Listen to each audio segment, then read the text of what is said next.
Olá, pessoas. Espero encontrar vocês bem. Iniciando com essa aula, o nosso terceiro ciclo semanal. Nessa aula de hoje, nós vamos iniciar um assunto extremamente importante para o curso de TET, que é o estudo dos diagramas de fases. Essa aula, ela está dividida em duas partes. Eu vou apresentar para vocês a parte 1, e é importante que vocês fiquem bem ligadinhos nesse conteúdo, porque nós vamos ter algumas perguntas durante essa aula, e elas deverão ser respondidas lá dentro da plataforma do Moodle, num espaço específico que eu vou criar para isso. Então, eu vou dizer para vocês, né, informar para vocês quando que essas perguntas vão ser feitas, e que naquele momento, né, vocês podem pensar a respeito para depois fazer o exercício lá na plataforma. Então, vamos seguir em frente para a gente poder começar. Eu vou começar a compartilhar o meu conteúdo aqui com vocês. Aí está. Nós estamos já na aula 7. Vamos colocar aqui no modo de apresentação.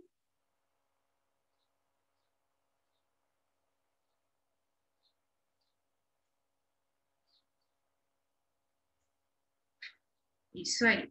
E vamos começar a tratar desse nosso conteúdo.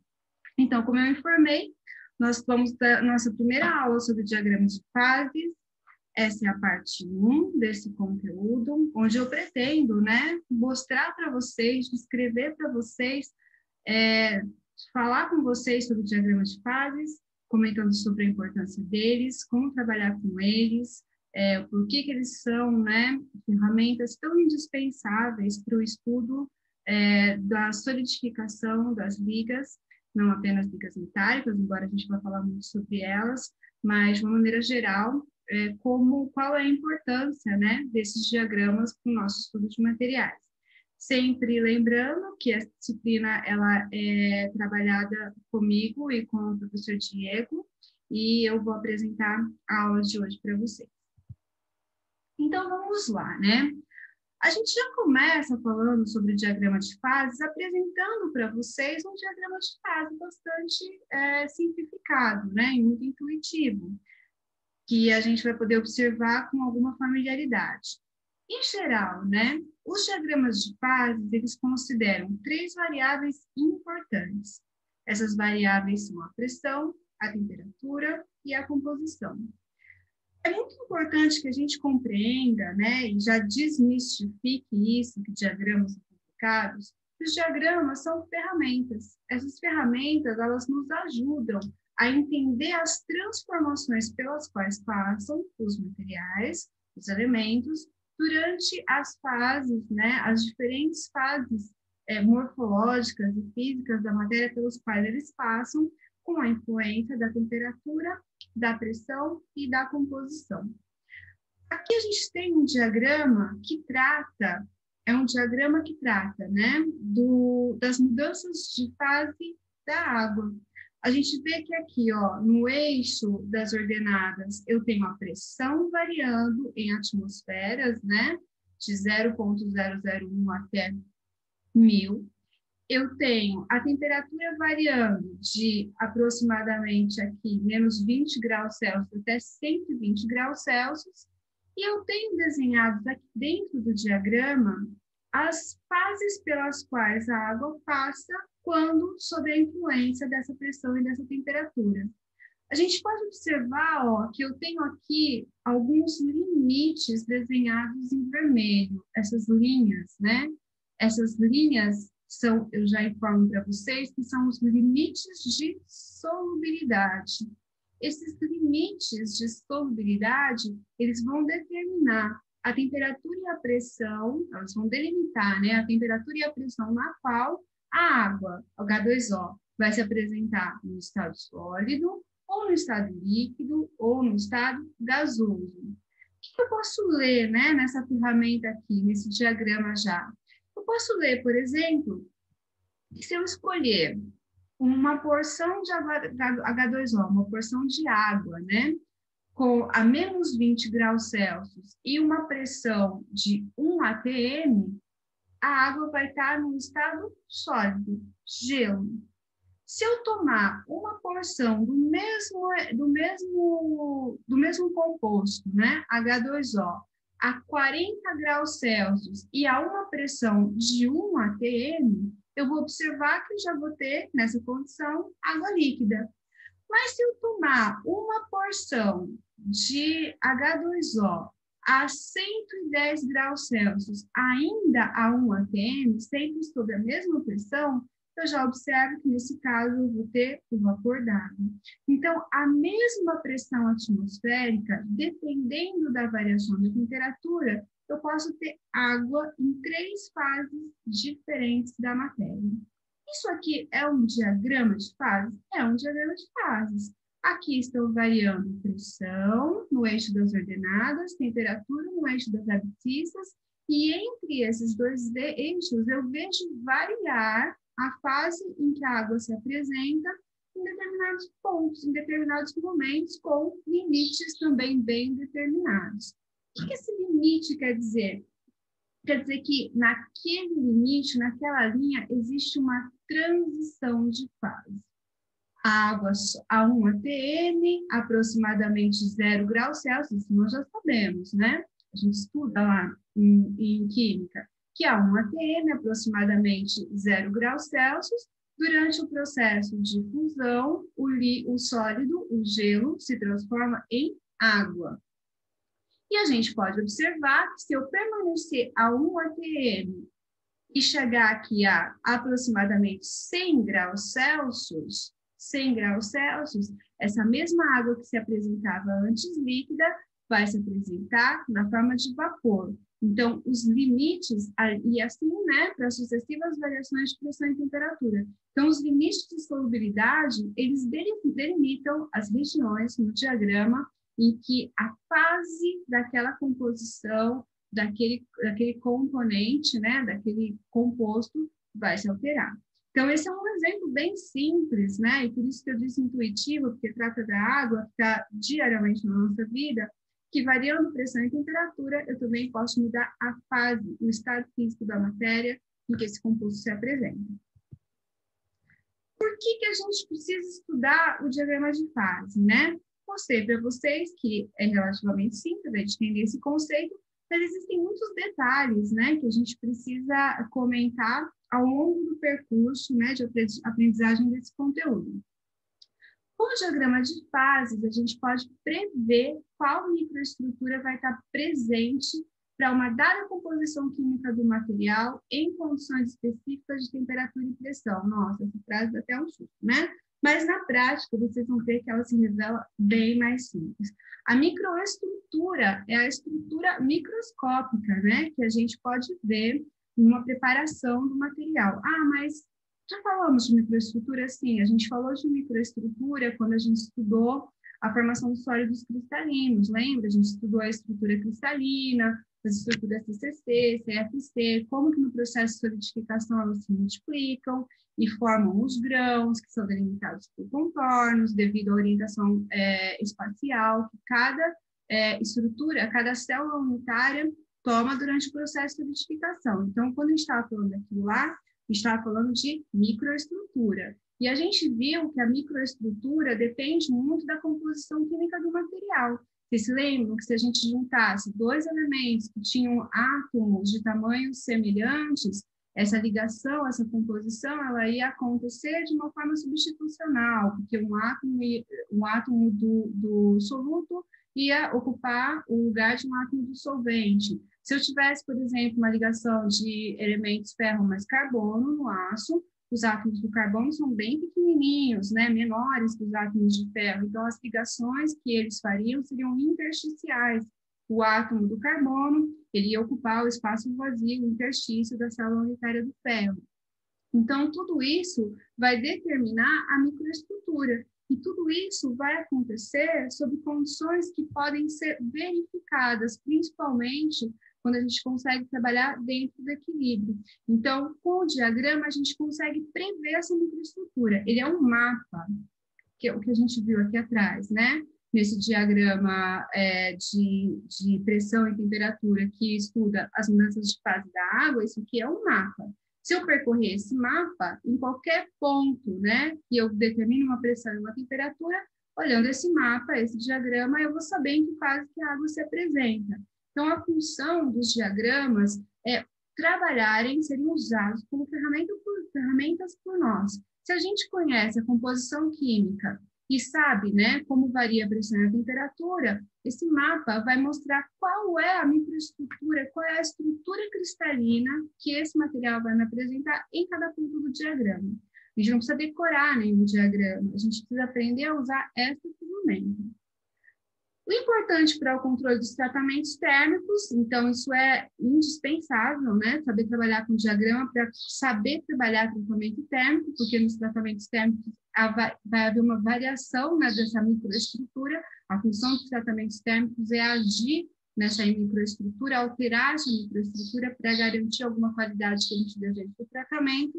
Então, se a gente souber como que é a microestrutura em equilíbrio, já vai tornar muito mais fácil a nossa vida com relação aos tratamentos térmicos. E o diagrama de fases, ele fornece informações muito importantes sobre os fenômenos de fusão, passagem do estado sólido para o estado líquido e cristalização.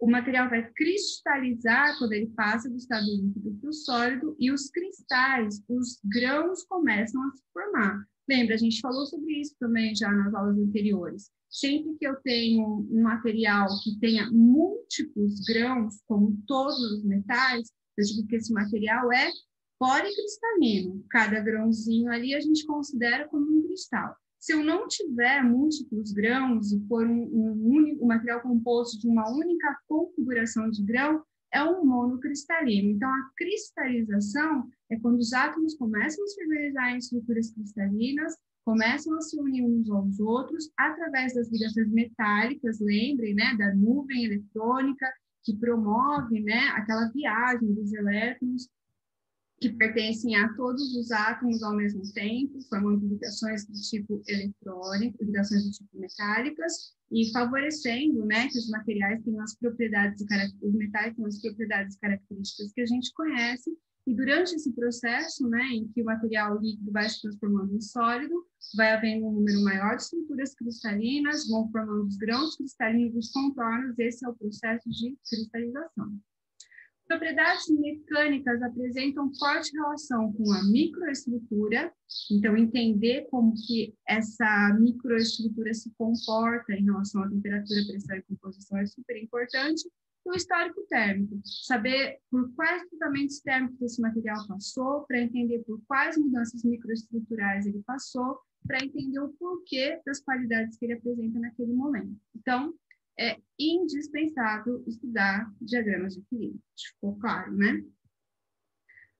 Aqui a gente vai ter um contato rápido com o diagrama, um pedacinho, né, do diagrama ferro-carbono. É só um pedacinho que a gente não vai falar profundamente sobre ele agora, mas a gente vai chegar nele num tempo muito rápido. Bom, essa aula de hoje, né, essa parte 1, o que eu quero com essa aula? Quero que vocês se apropriem da terminologia associada aos diagramas de fases e às transformações de fases, que vocês se habituem com esses termos, porque, muito provavelmente, vocês vão usar durante muito tempo no curso de vocês. Saibam interpretar o diagrama de fases, porque eu já comentei, a gente tem que usar o diagrama como uma ferramenta, a gente não tem que criar diagrama, decorar diagrama, aprender a fazer diagrama, a gente tem que aprender a ler diagrama, porque como a gente lê mapas, por exemplo, eu não preciso aprender a fazer um mapa, né? Eu posso usar o mapa como uma ferramenta. Então, com o diagrama, o objetivo é o mesmo. Usar o diagrama como uma ferramenta. Compreender como que ocorre o desenvolvimento de microestruturas em equilíbrio quando o material é submetido ao resfriamento. Por isso que é muito importante que a gente entenda por que esse em equilíbrio está em destaque aqui. Porque quando a gente estuda, começa a trabalhar com diagramas de fase, a gente sempre considera que estamos com condições de equilíbrio. Isso quer dizer o quê? Eu vou ter uma taxa de resfriamento ou uma taxa de aquecimento que é constante e conhecida. Eu não vou ter variações bruscas de temperatura como nos tratamentos térmicos. Mas tem que evidenciar isso agora? Temos muito que evidenciar isso agora, porque nós vamos estudar tratamentos térmicos. E quando a gente estudar o tratamento térmico, que vai lidar com o desequilíbrio dessas condições, é muito importante que essa diferença fique muito clara para vocês, né? Quando é que estamos dentro do equilíbrio, quando não estamos desequilibrando. Então, os diagramas de fase, neste momento, a gente vai aprender com condições dentro do equilíbrio. E, por fim, nosso objetivo é chegar aqui, né, nesse estudo do sistema ferro e carbono. Aqui a gente está vendo um pedaço do diagrama ferro e carbono. Não se preocupem que é só um pedaço agora, e talvez vocês não estejam muito familiarizados, né, com essa imagem, mas vão ficar, porque a gente vai falar bastante desse diagrama e vocês vão saber descrevê-lo de olhos fechados muito brevemente. Bom, então vamos lá. Se o objetivo é habituar vocês à terminologia, vamos para algumas definições e conceitos básicos. Bom, a gente vai falar bastante em componente quando falar de diagrama de fase. Mas o que é o componente? O componente são os elementos que compõem a liga. Por exemplo, a gente já falou sobre ligas metálicas, né? Que as ligas, elas têm 2 ou mais componentes no mínimo. Então, olha só, a liga de latão, por exemplo. Latão é uma liga metálica, não ferrosa, né? Por acaso, não ferrosa. E essa liga metálica latão não ferrosa, ela é formada por cobre mais zinco. Então, o cobre e o zinco são os componentes do latão. Eles estão presentes no latão. O que é um sistema? A gente vai falar de sistema também. Bom, a gente coloquei aqui 2 significados para sistema, para a gente conseguir chegar, né, a uma boa resposta para isso. Significado 1, corpo específico de material sob consideração ou porção do universo em estudo. Uma coisa, né, mais viagem. Por exemplo, aqui um cadinho de aço fundido. O significado 2, que vai estar mais próximo daquilo que a gente precisa chegar agora. Série de possíveis ligas que consistem nos mesmos componentes, porém independentes da composição da liga. Agora é que parece uma viagem mesmo. Mas não é não, ó. Vou traduzir em outras palavras. Aqui a gente tem um exemplo do sistema ferro e carbono. A gente sabe que o sistema ferro e carbono, ele vai falar sobre as ligas compostas por ferro e carbono com diferentes composições. Se eu estiver falando de uma liga ferro e carbono que contém 98% de ferro e 2% de carbono, os componentes ferro e carbono, eles estão nessa proporção, 98% de ferro e 2% de carbono. Se eu falar de uma liga ferro e carbono que contenha 3% de carbono e 97% de ferro, eu continuo falando do sistema ferro e carbono, porém a composição, a quantidade de cada componente variou. Tanto que no primeiro exemplo, né, onde eu disse uma liga que tem 98% de ferro e 2% de carbono, eu tenho um material chamado aço. Se eu estiver falando em 3% de ferro e 3% de carbono e 97% de ferro, eu estou falando do ferro fundido, mas continuo falando do mesmo tipo de sistema, ferro e carbono. O que variou é a quantidade, né, de cada um dos componentes, mas eu estou falando de uma série de possíveis ligas que consistem nos mesmos componentes. Esse foi um exemplo. Esse é um sistema. E solução sólida, a gente já falou sobre isso quando estava falando do conteúdo anterior. Lembra que eu falava para vocês, olha, é muito fácil a gente pensar em uma solução quando no estado líquido. Por exemplo, se eu juntar cobre líquido com zinco líquido, eles vão se misturar e se transformar numa liga chamada latão. É muito simples vocês entenderem que eles se dissolvem um no outro, porque eles estão líquidos. E nesse caso, eu ainda tenho que fazer uma divisão, né, entre quem dissolve quem. Como eu vou jogar zinco no cobre, o cobre dissolve o zinco. Se ele dissolve o zinco, ele é o solvente. Se o zinco é dissolvido pelo cobre, ele é o soluto. Então, qual é a diferença quando a gente fala de uma solução que não é líquida, é uma solução sólida? Bom, no primeiro momento, a solução que tinha cobre e zinco líquidos era uma solução líquida.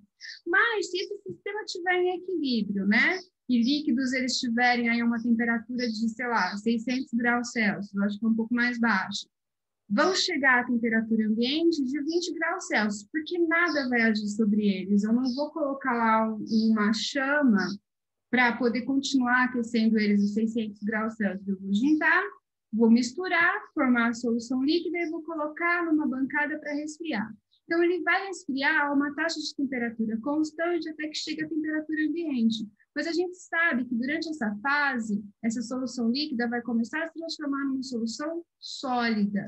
Por quê? Porque ainda assim, mesmo que eles se solidifiquem, eles continuam misturados em solução, transformados em latão. E os átomos do cobre e o zinco se combinaram para formar as estruturas cristalinas, que nesse caso serão cúbicas de faces centradas, onde o zinco vai fazer ligações substitucionais com o cobre. Ele ocupa os espaços vazios, né, da célula cristalina do cobre, porque ele tem um tamanho semelhante, formando ligação, uma solução sólida do tipo substitucional. E eles se solidificam, formando múltiplas estruturas cristalinas que crescem durante o processo de solidificação e só param de crescer quando encontram a outra frente de solidificação, que vinha formando um outro grão. Porém, as estruturas cristalinas apresentam orientações espaciais diferentes. Então, quando uma se junta com outra, forma aquela região que a gente chama de contorno de grão, extremamente ativada, onde as escadinhas não se juntam, né? E forma ali um contorno de grão. E o material se torna sólido. E nesse caso, o que a gente tem é uma solução sólida, que já tinha sido líquida, né? Mas passou pela fase de solidificação e se tornou sólida. E aí a gente tem que usar essas terminologias soluto e solvente. Soluto, normalmente, é aquele elemento que na liga metálica está em maior quantidade, como o cobre no latão. Soluto é aquele elemento que na liga metálica está em menor quantidade, como o zinco, que é inserido na composição de cobre. E o solvente é aquele que já estava em quantidade grande, recebe um elemento de adição.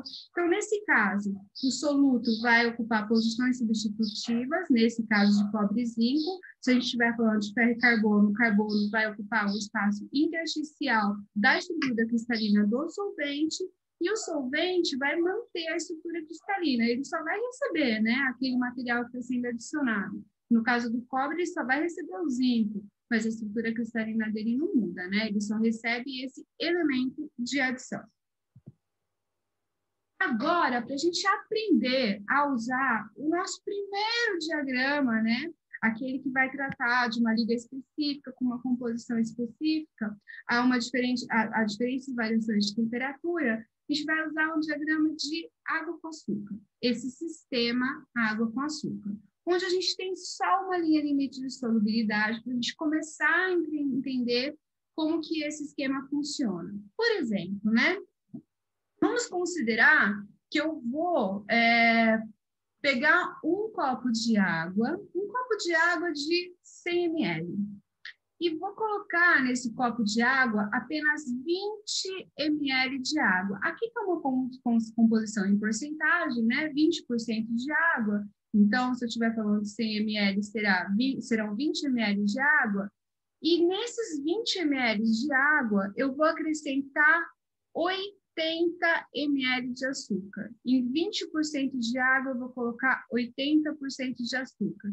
No fundinho do copo, né, de água, eu vou colocar 7 colheres de açúcar, aproximadamente. O que vai acontecer, né?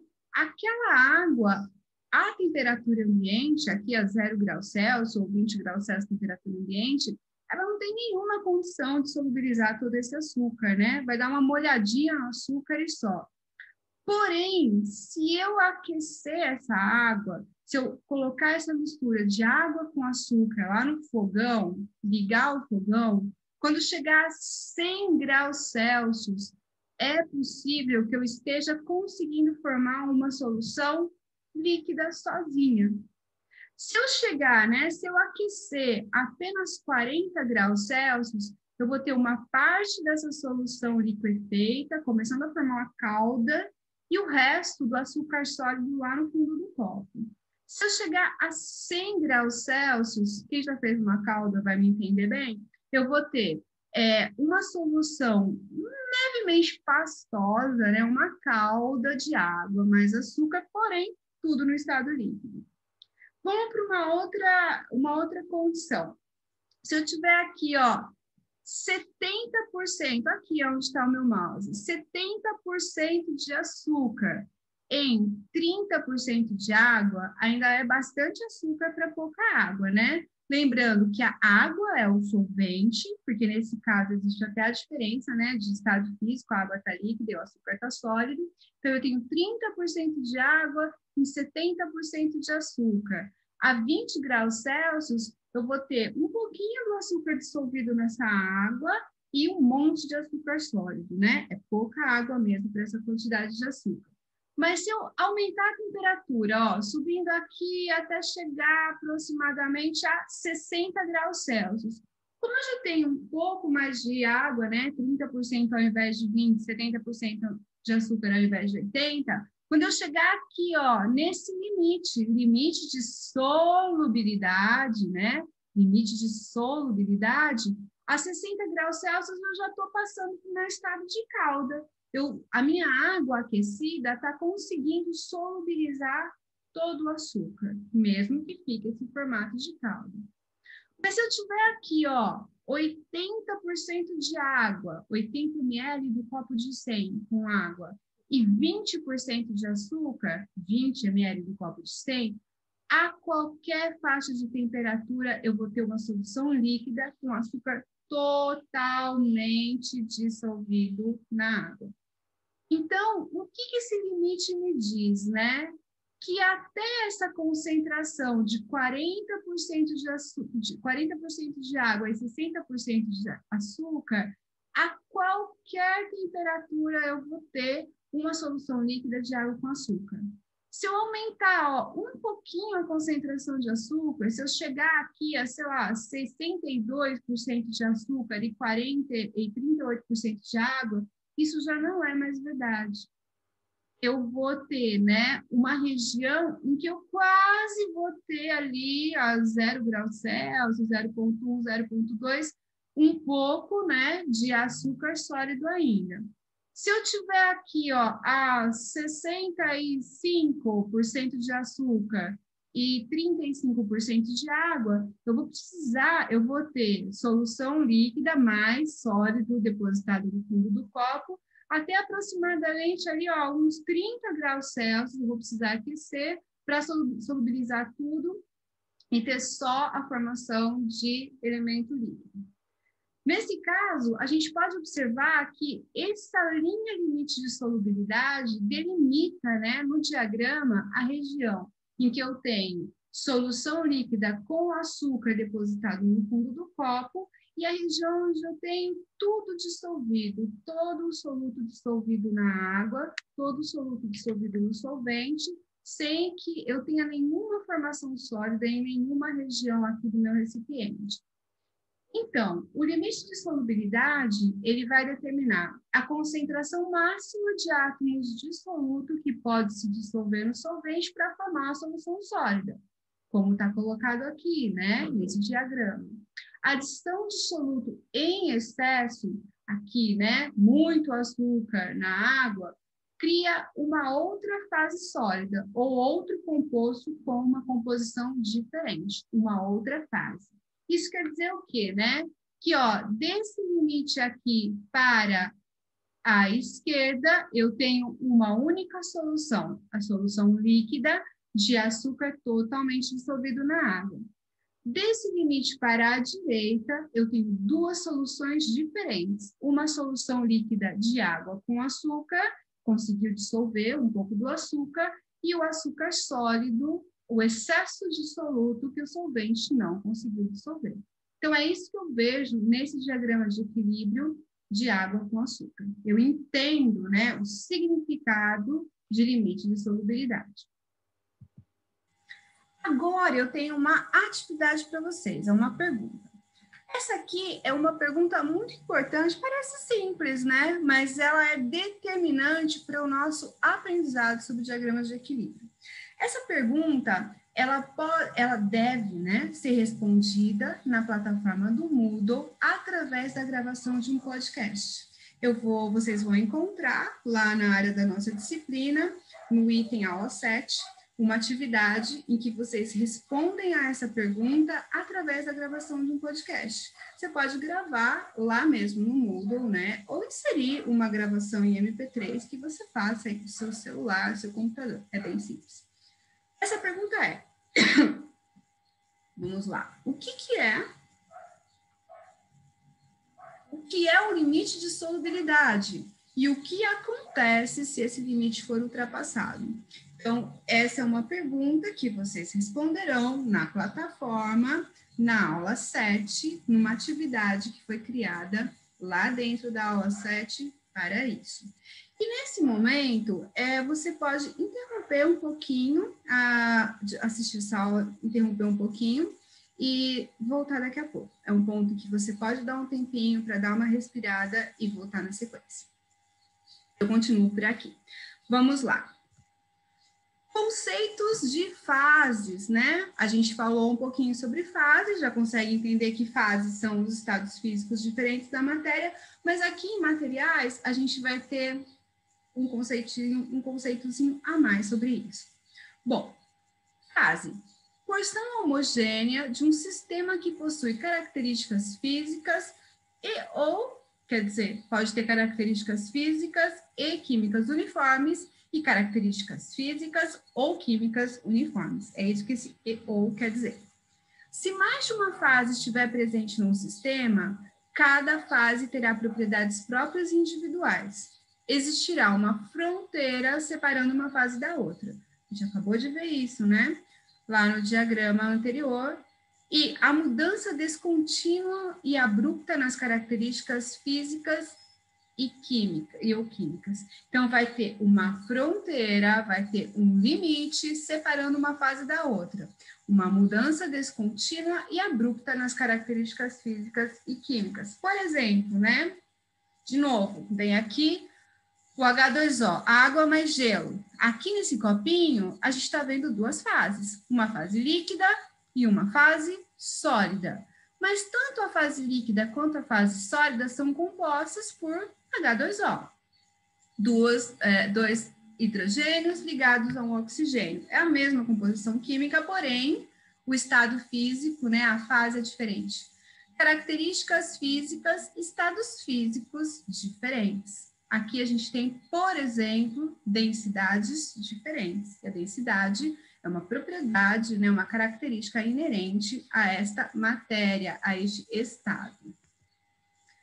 Agora vamos lá, né, nos aprofundando um pouco mais. Quando uma substância pode existir em duas ou mais formas polimórficas, por exemplo, né, se eu tenho uma quantidade de ferro e carbono à temperatura ambiente, a maneira como esse ferro e carbono se apresentam serão no estado, na forma cúbica de corpo centrado, os átomos de ferro ocupando, né, as posições do cubo, os vértices e o centro, e os átomos de carbono ocupando os interstícios. Mas eu posso aumentar a temperatura, né, dessa mesma composição de ferro e carbono e atingir uma temperatura acima da qual o ferro e carbono, né, enfim, essa formação, essa liga de ferro e carbono sofre uma mudança na estrutura cristalina e passe da estrutura CCC para a estrutura CFC. Nesse caso, a estrutura CFC, cúbica de faces centradas, vai apresentar essa configuração aqui, né? 8 átomos, um em cada vértice de ferro, mais um átomo em cada face do cubo de ferro e átomos intersticiais de carbono. Então, o ferro à temperatura ambiente, o aço à temperatura ambiente vai apresentar a estrutura cristalina cúbica de corpo centrado. Mas se eu aumentar a temperatura acima de 723 graus Celsius para algumas ligas, a estrutura cristalina, sendo o aço polimórfico, vai se transformar em cúbica de faces centradas. Nesse caso, houve aqui, né, uma mudança polimórfica. Quando uma substância pode existir em duas ou mais formas, ser polimórfico, como este exemplo, cada uma dessas estruturas é considerada uma fase separada, pois as características físicas são diferentes. Então, por mais que eu tenha, né, a mesma composição de ferro e carbono, mas eu tenha estruturas cristalinas diferentes para cada composição a temperaturas diferentes, essa aqui é uma fase, essa aqui é outra fase, porque se o material se apresenta na estrutura CCC, as propriedades que ele tem são diferentes do que se o mesmo material se apresentar numa estrutura CFC. Então, cada uma dessas formas polimórficas, dos mesmos componentes, são consideradas fases diferentes. Em termos de microestrutura, a fase é uma região que difere de outra em termos de estrutura cristalina e ou composição. Acabamos de dizer isso. Se o sistema apresentar uma fase, que é o sistema, aqui, por exemplo, é o sistema ferro e carbono, apenas uma fase, a gente diz que ele é homogêneo. Duas ou mais fases é um sistema heterogêneo. E aqui a gente está tendo um exemplo, né, uma microestrutura, uma imagem metalográfica de um ferro fundido nodular, lixado, polido, atacado, preparado para visualização metalográfica, ampliado aqui no microscópio eletrônico aproximadamente 500 vezes, onde eu vou observar duas fases. Logo mais vocês vão entender, compreender um pouco melhor o que a gente está vendo aqui, mas por enquanto eu vou comentar com vocês. Uma região bem clarinha aqui, ó, onde eu tenho uma formação ferrita alfa. Essa formação ferrita alfa é uma formação em que a ferrita, o ferro, né, o carbono vão se apresentar de forma CCC. E uma formação onde eu vou ter os mesmos componentes, mas na forma de grafita, com propriedades totalmente diferentes. É uma grafita arredondada, que incide um tratamento específico para que isso aconteça, mas eu tenho os mesmos componentes na fase clara e na fase escura. Porém, como as estruturas cristalinas de cada uma dessas regiões é diferente, eu digo que eu tenho fases diferentes para o mesmo componente. Lembrando que tudo aqui está no estado sólido, tá? São fases diferentes dentro do estado sólido, devido às mudanças que a estrutura cristalina apresenta em cada uma das regiões. É preciso prestar bastante atenção, porque a terminologia agora, ela começa a ficar um pouco mais complexa. E se a gente estuda, né, presta atenção nesses conteúdos, consegue ir assimilando aos poucos. Mas essa é uma aula bem importante. É importante que vocês possam ver, por exemplo, né, assistir essa aula mais de uma vez para compreender esse conteúdo. A maioria das ligas metálicas apresentam duas ou mais fases, então elas são heterogêneas. No geral, as fases interagem de tal forma que a combinação das propriedades do sistema multifásico, aqui, por exemplo, né, duas fases, é multifásico, tenho aqui uma matriz de ferrita alfa, a gente diz assim, e nódulos de grafita, grafita nodular salpicado sobre essa matriz.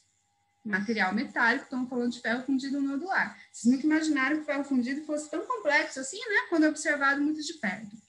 No geral, as fases interagem de tal forma que a combinação das propriedades do sistema multifásico é diferente de qualquer uma das fases individuais e mais atrativa. É uma interessante observação, a gente vai compreender melhor a cada minuto que a gente estuda esse conteúdo. E agora, eu tenho para vocês aqui essa pergunta 2 também, para ser respondida na plataforma do Moodle, através da gravação de um podcast. Vocês vão gravar esse podcast respondendo essa pergunta. Vou colocar lá na área determinada, né, para resolver essa atividade no Moodle. O que é fase? É possível ter mais de uma fase em um material que se encontra, né, encontra-se completamente sólido? E se é possível, como que isso ocorre? Responde essa pergunta para mim, através da gravação de um podcast, é a pergunta 2 da atividade da aula 7. E Se você estiver cansado, é um bom momento de você fazer um intervalinho. Eu continuo por aqui. Agora, os conceitos de microestrutura. As propriedades físicas e, em particular, o comportamento mecânico de um material depende muito da microestrutura. Por exemplo, né, a microestrutura vai determinar se o material vai ser duro, difícil de ser conformado mecanicamente, ou se vai ser dúctil, muito adequado, né, para processo de conformação mecânica, se vai reagir bem quando submetido a processos de fabricação em geral ou não. A microestrutura pode ser observada diretamente com microscópios. A gente vai aprender bastante sobre isso também. Através da metalografia. A metalografia inclui o polimento e o ataque químico da amostra, e cada fase, quando o material está preparado, cortado, lixado, polido, atacado, pronto para ser visualizado no microscópio, cada fase vai ter uma aparência distinta, uma coloração, uma formação. Nós vamos ter aula, né, de metalografia e vocês vão compreender melhor, mas é importante que a gente vê, vocês compreenderem que a gente vê essas imagens como uma fotografia tirada através da observação do microscópio. Caracterização da microestrutura em ligas metálicas. Como é que a gente faz essa caracterização, né? Através da metalografia.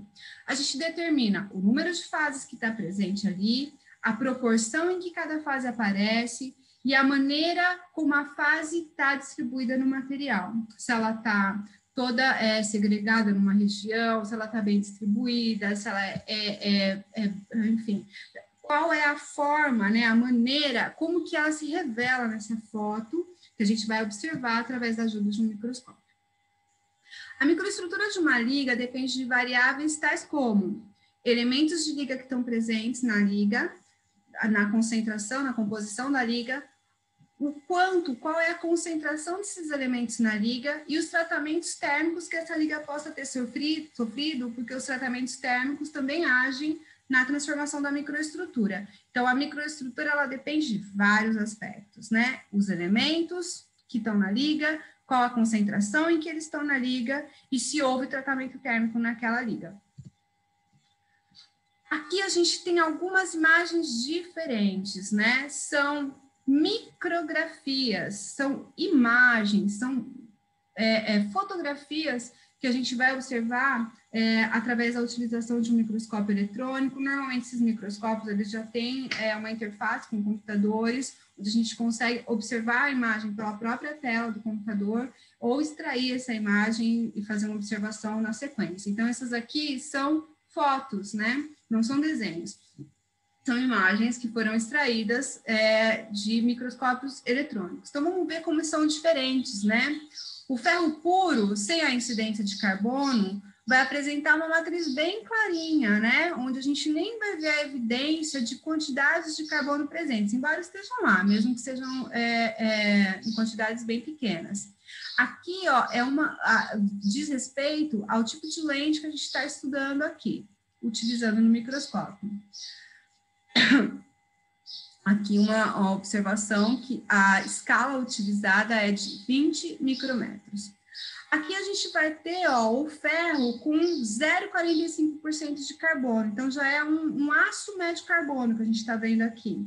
Então a configuração é regiões clarinhas, onde o carbono não está tão presente, e regiões mais escuras, onde o teor de carbono é maior. Por que a região é mais escura onde o teor de carbono é maior? Porque normalmente, para fazer essa visualização, a gente usa um reagente químico, o nital ou o picral, que tem a função de provocar uma leve oxidação nas regiões mais ricas em carbono. Então, nesse caso, a gente está vendo aqui uma oxidação, né, uma formação de uma camada muito fininha de oxidação nas regiões onde o carbono se concentra em maior quantidade. Então, vejam como é muito mais aqui do que aqui. E a adição de carbono foi de 0,45% de carbono. É um teor médio aqui para um aço. Aqui a gente tem uma composição de ferro mais 0,8% de carbono. É um teor bem alto. E esse aço aqui, ele é um aço especial. A gente vai aprender que ele é um aço do tipo eutetóide. Já com estudar as diagramação de carbono, a gente vai compreender mais o que essa terminologia quer dizer. Aqui a gente tem a formação de lamelas, né? Lâminas de cementita e ferrita. A gente está vendo aqui a formação perlítica, né? Logo nós vamos entender melhor o que isso significa. Mas vejam como já é bem diferente um teor de carbono de 0,8 para 0,5, mesmo se tratando do mesmo sistema, né? O sistema ferro e carbono. Aqui a gente está vendo, né? Fotomicrografias da seção reta da parede de um tubo SAI, um tubo de uma classificação SAI 1045, 0,45% de carbono, portanto, no estado de entrega e após um tratamento de têmpera e reverimento. Uma ampliação de 1.100 vezes. A gente está vendo aqui uma ampliação de microscópio eletrônico de varredura. Olha só, mesma composição, o 1045, aqui como produzido, então ele é uma coisa assim, ampliado um pouco mais, e aqui após um tratamento térmico de têmpera e reverimento, é um tratamento térmico para aumento da dureza. Vejam como o mesmo material pode apresentar microestruturas diferentes influenciadas por um tratamento térmico. O tratamento térmico de têmpera aumenta a dureza através de um resfriamento brusco, por isso é um processo que ocorre fora do equilíbrio. Mas, enfim, isso é só para vocês observarem como mudanças singelas da concentração ou mudanças mais bruscas relacionadas ao tratamento térmico podem modificar muito a microestrutura do material quando observado ao microscópio. E se modifica a microestrutura, também influencia nas propriedades mecânicas, além de outras propriedades, né, químicas, térmicas. E aqui vem uma pergunta 3, da mesma forma, né, quero que vocês respondam essa pergunta na plataforma do Moodle através da gravação de um podcast. Quais são os fatores que caracterizam a microestrutura de uma liga metálica? Respondam. E podem dar mais um intervalinho aqui também. Eu sigo. Agora, vamos lá. Uma respirada. Conceito de equilíbrio de fases. A gente falou bastante sobre isso, né? Que quando a gente começou a falar de diagrama de fases, nosso primeiro assunto seria os diagramas que trazem as fases em equilíbrio. A gente só vai desequilibrar esse sistema quando for falar de tratamento térmico. A maioria dos diagramas de fases é obtida em condições de equilíbrio, condições controladas de temperatura e pressão. Baixíssimas taxas de resfriamento que permitem a difusão completa dos átomos.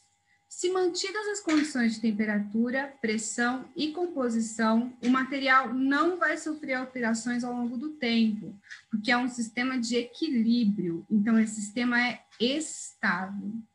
Alteração em qualquer uma dessas variáveis, se a gente mudar temperatura, pressão ou concentração, vai haver uma mudança espontânea do material para um novo estado de equilíbrio. Em sistemas metalúrgicos, o equilíbrio de fases envolve apenas fases sólidas. Isso quer dizer o quê? Os diagramas que nós vamos estudar, a partir de agora, sempre vão tratar do material em uma fase sólida. A nossa parte de interesse do diagrama, não que eles todos vão ter só a parte sólida, é a parte sólida do material, é o que vai acontecer com ele quando ele atingir a fase sólida. O que vai acontecer enquanto ele está lá na fase líquida não vai ser um diferencial para o nosso processo, realmente não vai interferir na questão metalúrgica do material, mas as mudanças que ocorrem na fase sólida realmente interferem na utilização desse material para qualquer processo de fabricação ou na influência de qualquer outro tipo de sistema. Em sistemas reais, um estado de equilíbrio nunca é completamente atingido. A gente pode chegar ali algo meio próximo, mas nunca em 100% estável, equilíbrio. Taxas de resfriamento teriam que ser muito lentas e, por vezes, não é possível controlar essa taxa, né? A gente conta com a taxa de resfriamento das condições ambientes. Portanto, o equilíbrio desses materiais é metaestável. E aqui a gente tem alguns exemplos, né, em verde, do que é um equilíbrio instável, parece bem instável mesmo, um equilíbrio meta-estável e um equilíbrio estável. Então, a gente vai lidar com isso aqui, ó. Esse é o equilíbrio que nos interessa e é aquele que a gente vai conseguir obter dentro, né, do estudo dos diagramas de fase. É com esse que a gente trata, esse equilíbrio meta-estável. E agora, a gente entra nesse conceito extremamente importante e que vai ser um diferencial nessa virada de materiais para vocês, que são os diagramas de fases. Diagramas de fase em condições de equilíbrio, meta-estável, né? Conforme a gente estudou agora há pouco. Mostram de forma conveniente e concisa. São ferramentas excelentes para informar sobre o controle da microestrutura de ligas específicas. A gente tem que saber a composição da liga, senão não adianta nada usar o diagrama. A gente não pode usar o diagrama com múltiplas composições ao mesmo tempo. Normalmente, a gente utiliza uma composição para fazer a leitura dessa composição no diagrama. Então, é um diagrama personalizado para cada liga de interesse. Então, se eu tenho uma determinada composição, eu vou usar o diagrama analisando aquela liga, o que é ótimo, né? Porque se nós fôssemos utilizar para múltiplas ligas ao mesmo tempo, provavelmente seria algo muito complexo de estudar. As ligas binárias são aquelas sobre as quais a gente já falou bastante agora, né? São aquelas que têm dois componentes, como, por exemplo, cobre e zinco, prata platina, ferro e carbono. Todas essas ligas são binárias, elas têm dois componentes, então dá para representar bem fácil no diagrama. Quando a gente tiver uma liga ternária, vocês vão entender que existe uma dificuldade de representar três componentes no diagrama, a menos que a gente use uma representação tridimensional, o que vai ficar um pouco mais complexo, porém não impossível, mas vamos com mais calma agora, trabalhando só com as ligas binárias, aquelas que têm dois componentes. A representação de ligas com três componentes ou mais é muito complicada. Embora haja impurezas e outros componentes, a gente não vai considerar. Se a gente tiver três componentes numa liga, nós vamos considerar que um dos componentes está fixo, não varia, e vamos trabalhar a variação de outros dois componentes apenas, para não dificultar a nossa vida, né? A gente conseguir fazer uma análise por vez, utilizando esse diagrama, já que a gente está aprendendo a utilizar ele agora, né? A pressão nos diagramas de fase que a gente vai estudar. A pressão é sempre aquela de um ATM, a gente vai considerar que ela é constante a uma atmosfera, para poder variar nos diagramas de fase que a gente vai estudar, só a temperatura e a concentração, mantendo a pressão a 1 atm. Vamos considerar em todos que ele está constante, que a pressão está constante. E aí a gente já começa a falar, depois do diagrama de água com açúcar, né, que foi bem simples, de um dos diagramas mais simples que a gente pode estudar. Daqui para cá, daqui para frente, é só a complexidade que vem. Então, vamos começar pelo mais simples. Diagramas isomorfos binários. Um diagrama isomorfo é aquele que tem só uma fase. E binário é porque ele tem dois componentes, como, por exemplo, o sistema cobre-níquel. Ele é muito bacana para a gente estudar, porque ele é muito didático. Vamos lá. O cobre e o níquel apresentam a mesma estrutura cristalina. Os dois são CFC. Raios atômicos parecidos, eletronegatividades muito parecidas e valências semelhantes. São aquelas condições que a gente estudou que são ideais, né, para a formação de uma liga metálica.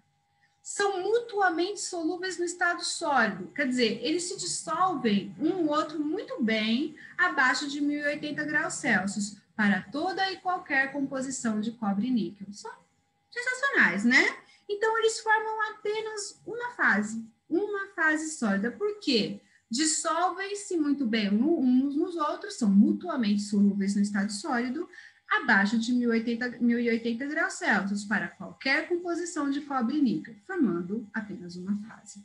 Por isso, eles estão isomorfos. E olha ele aqui, ó.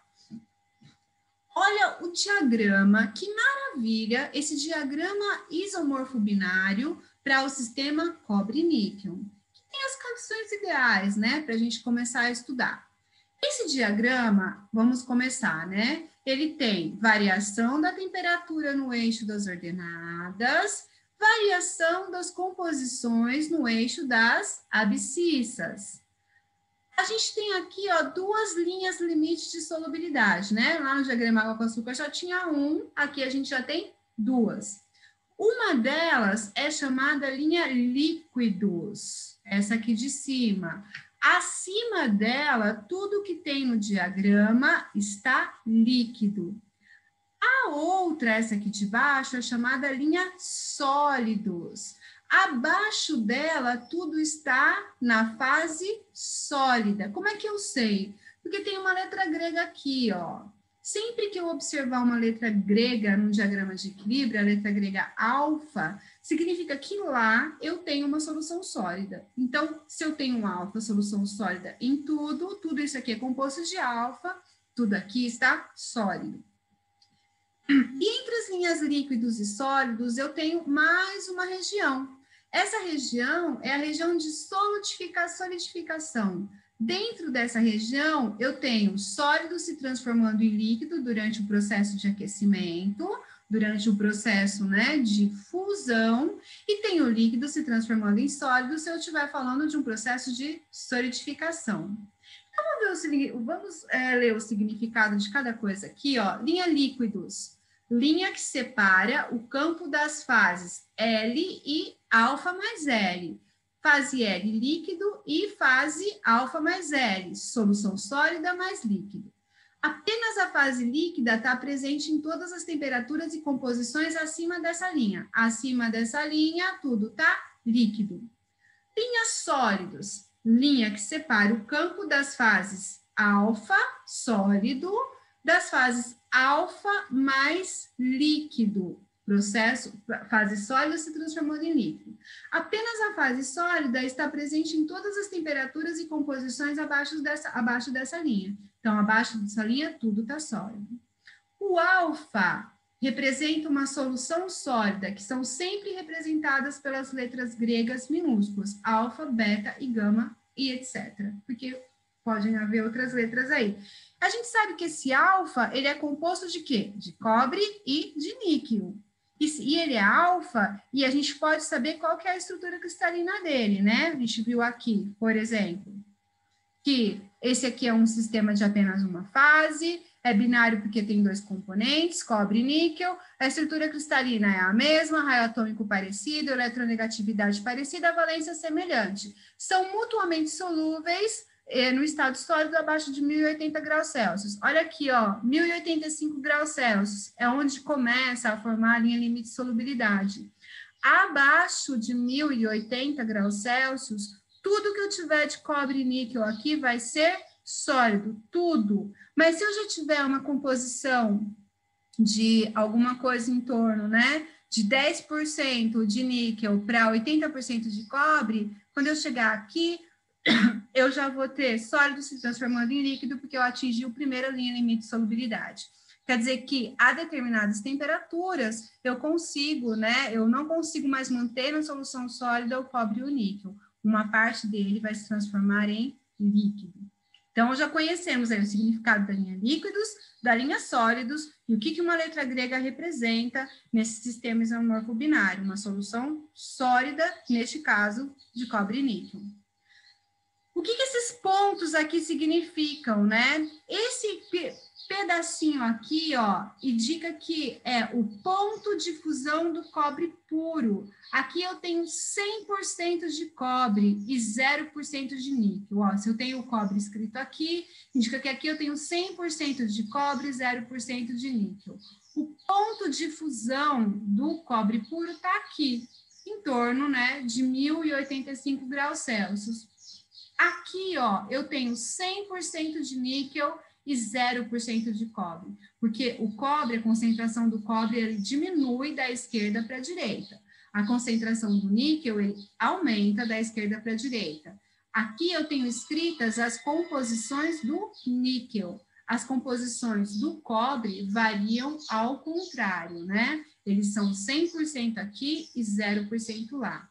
Então, o níquel 100%, o ponto, né, de fusão do níquel está aqui, ó, aproximadamente a 1.453 graus Celsius. Fiquem atentos, né? É importante que vocês observem que aqui as temperaturas estão colocadas no sistema Fahrenheit e aqui em graus Celsius. Então, em graus Celsius, o ponto de fusão do níquel está a 1.453 graus Celsius. Aqui para o níquel puro, aqui para o cobre puro.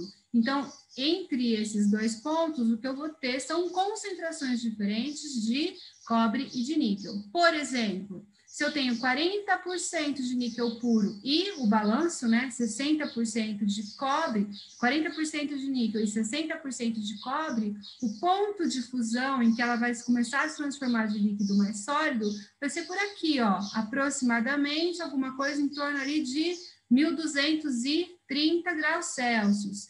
E vai passar, ó, vai chegar se transformando de sólido em líquido até atingir aqui a linha líquidos, aproximadamente ali a 1.280 graus Celsius, onde todo o material sólido terá se transformado em líquido. Durante essa fase, houve um processo, né, de transformação de líquido em sólido, essa zona intermediária, né, que fica entre as linhas líquidos e a linha sólidos.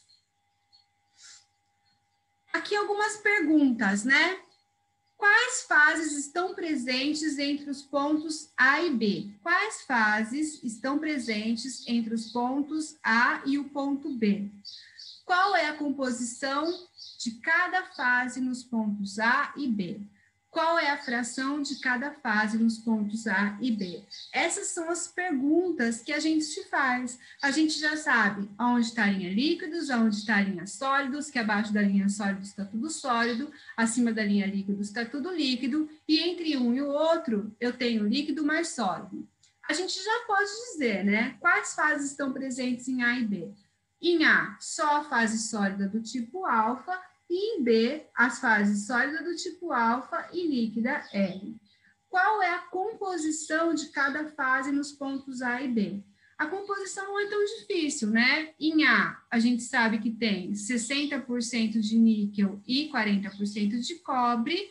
E em B, a gente tem aproximadamente, olhando aqui no eixo das abscissas, alguma coisa como 35% de níquel e 65% de cobre. Qual é a fração de cada fase nos pontos A e B? Isso a gente precisa pensar um pouco mais a respeito. Primeiro, né? Para estudar o diagrama de fases, a gente tem que escolher um ponto de interesse. Como eu comentei para vocês, isso aqui, ó, é um mapa. E esse mapa serve para a gente entender qual é o comportamento de solidificação e resfriamento para diferentes composições, não para todas ao mesmo tempo. Então, primeiro é preciso definir um ponto de interesse. Se eu disser, olha, eu quero que você estude as transformações que sofrem com esse diagrama de fase, as ligas cobre-níquel que contém 40% de níquel e 60% de cobre, você vai estudar só esse ponto aqui, esquecendo o restante. Verificar quantas fases está presentes. Uma fase é trivial. Se eu perguntar, ó, 40% de níquel e 60% de cobre a 1.100 graus Celsius, você vai subir essa vertical, vir com essa horizontal, vai dar aqui, ou no ponto A, 60% de níquel, 40% de cobre no ponto A, é trivial. Lá só tem fase sólida. Se eu tiver duas fases, eu preciso, né, observar através de uma linha de amarração ou isoterma. A coisa fica um pouquinho mais complexa, mas a gente vai conseguir compreender. Vamos em frente. Olha lá. Eu ampliei um pouquinho, né? Vejam que aqui e aqui eu estou com o mesmo diagrama. O que eu vou fazer? Eu vou ampliar um pouquinho, eu vou tomar só de 20 a 50, esse pedacinho de 20 a 50. De 20 a 50. Eu estou observando só um pedacinho do diagrama, aquele que me interessa no próximo slide. A gente vai definir o ponto de interesse. O meu ponto de interesse é esse B. Eu sei que aqui tem alfa mais L, mas quanto de alfa e quanto de L? Eu não sei. Verificar quantas fases estão presentes. Aqui estão sólido e líquido. Se eu tenho duas fases, eu tenho que fazer uma linha de amarração ao isotermo. Isso quer dizer o quê? Pegar o B aqui, esse ponto, traçar uma linha do B até a linha líquidos, do B até a linha sólidos. Essa linha, quando cheguei aqui na linha líquidos, eu desço até a abscissa e acho a concentração da linha líquido. Na mesma amarração, na mesma isoterma, eu venho até essa linha sólidos e desço até a concentração nas abscissas da linha da concentração de sólido. E o que eu faço, né, com essas concentrações? Olha só, eu posso utilizar uma regra chamada regra da alavanca inversa. Aqui eu vou ter, né, uma maneira de calcular a porcentagem a quantidade de líquido e a quantidade de sólido, através de uma medição direta do diagrama ou através das concentrações. Então, eu venho aqui, ó, WL, concentração de líquido no ponto B. Será uma relação entre a concentração de sólido menos a concentração zero, concentração de sólido menos a concentração zero, se eu quiser saber a quantidade, a porcentagem de líquido, dividido pela concentração de sólido menos a concentração de líquido. E assim eu vou ter a quantidade, né, a porcentagem de líquido nessa composição. Ou através da medição, né? Aqui eu crio a linha R entre o ponto de interesse e a linha líquidos, e a S e a linha sólidos, e a S entre o ponto de interesse e a linha líquidos. E aqui pelas composições, que eu acho que é o que a gente vai utilizar mais. Como trabalhar com isso, né? Bom, vamos lá. Considere o ponto B. Na figura abaixo, qual que é a fração aproximada da fase L, líquido, e da fase alfa, sólido?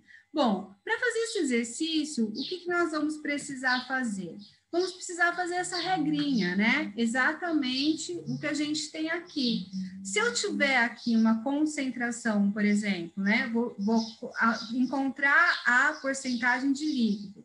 Concentração em sólido, no ponto B, alguma coisa em torno de 43%, menos a concentração zero. Quanto que estava a concentração zero?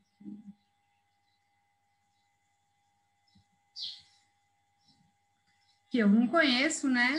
Porque eu não tenho essa leitura do diagrama. Para resolver esse exercício, eu vou utilizar essa continha. Concentração em alfa, menos a concentração no ponto zero, dividido por concentração em alfa no ponto sólido, menos concentração no ponto líquido. Então, se a gente vai fazer essa continha com valores aproximados, a gente pode chutar aqui, né, alguns valores. Eu imagino que a gente esteja aqui, concentração em alfa, aproximadamente ali 43. Menos concentração no ponto zero, vamos chutar 35, a gente vai ter 43 menos 35, 8. Dividido por concentração em alfa, 43, menos concentração em zero.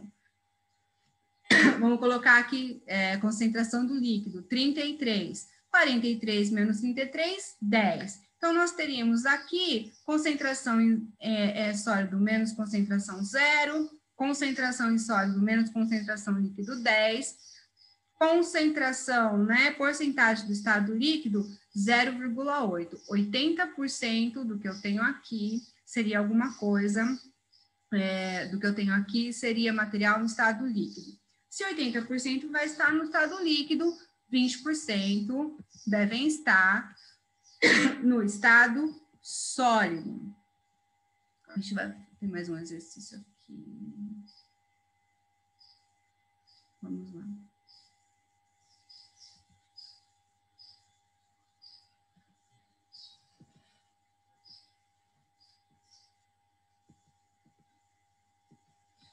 Isso.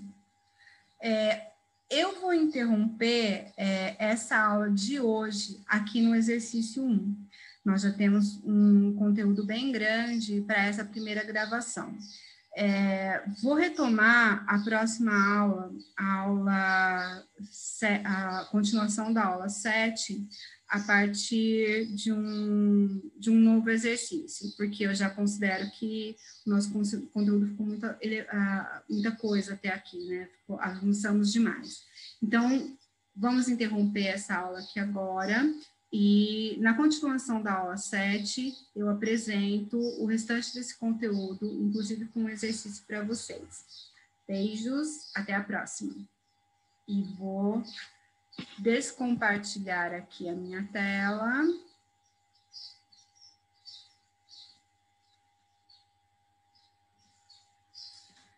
E eu volto com o restante dessa aula para a gente fazer esse exercício juntos. Beijos.